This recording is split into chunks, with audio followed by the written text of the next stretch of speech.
The Komi Republic is a Russian federal subject located in the Northwestern Federal District. The administrative center is Syktyvkar. The titular nation of the Komi Republic is the Komi. The Komi Republic is a vast northern region where geography, climate, and history have combined to produce a distinct cultural world on the northeastern edge of European Russia, stretching from the northern Ural Mountains to the tundra near the Arctic Circle. The Komi Republic is defined by immense forests, wide rivers, wetlands, and long winters.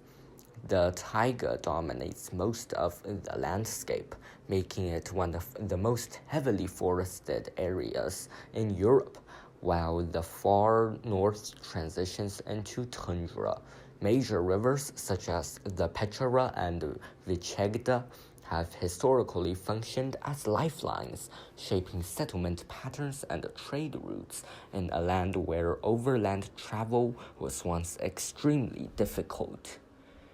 The indigenous people of the region are the Komi, a Finno-Ugric people linguistically related to Udmurts, Mari, and more distantly to Finns and Estonians. The Komi language remains an important marker of identity and is officially recognized alongside Russian, though Russian is dominant in urban and administrative life. Traditionally, Komi society was closely tied to nature, with livelihoods centered on hunting, fishing, reindeer herding in the north, and small-scale agriculture in the south. Folklore, epic poetry, and oral traditions played a major role in preserving cultural memory and a landscape where isolation encouraged strong local identities. Russian influence began to expand into Komi lands during the medieval period, especially through Novgorodian traders and missionaries. Christianity, particularly Russian Orthodoxy, spread early, and the region became notable for the unusually peaceful Christianization of its indigenous population. Saint Stephen of Perm, a 14th century missionary, played a key role by creating an early written form of the Komi language and translating religious texts, a rare case in which conversion went hand in hand with linguistic preservation rather than suppression. Under the Russian Empire, the Komi region became increasingly important as a place of exile. Its remoteness, harsh climate, and sparse population made it a destination for political prisoners and criminals alike. This role intensified during the Soviet era, when large parts of the republic became integrated into the Gulag system. Labor camps were established to exploit the region's natural resources, particularly timber, coal, and later oil and gas.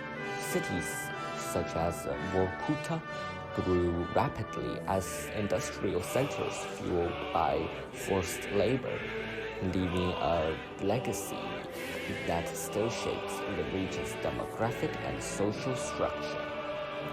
The Soviet period also brought formal autonomy. The Komi Autonomous Oblast was established in 1921 and later elevated to an autonomous republic. Industrialization transformed the Komi Republic into a key resource base for the Soviet economy, especially in energy and mining. At the same time, large-scale migration of Russians and other Slavic peoples into the region reduced the Komi to a minority in their own republic, a pattern seen across much of northern Eurasia. Today, the Komi Republic remains heavily dependent on natural resources. Oil, gas, coal, and timber dominate the economy, while manufacturing and services are relatively limited. This dependence has made the region vulnerable to economic downturns and population decline, particularly in the far north, where harsh living conditions and shrinking industries have led to outmigration.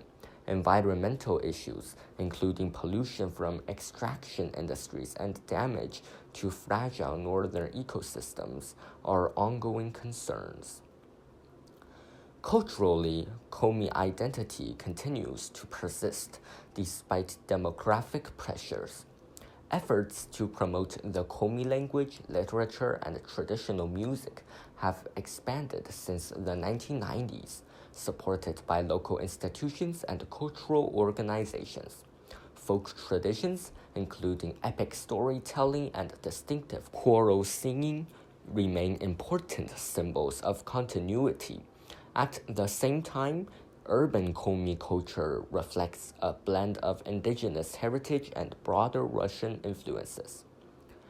The Komi Republic occupies a unique position in Russia's north, neither fully Arctic nor entirely European, deeply traditional yet shaped by industrial modernity. Its history is one of endurance in a demanding environment, marked by early cultural sophistication, imperial expansion, Soviet exploitation, and contemporary efforts to preserve identity in the face of economic and demographic challenges. Like, comment, and share to support this channel. Subscribe for more hidden corners of the world.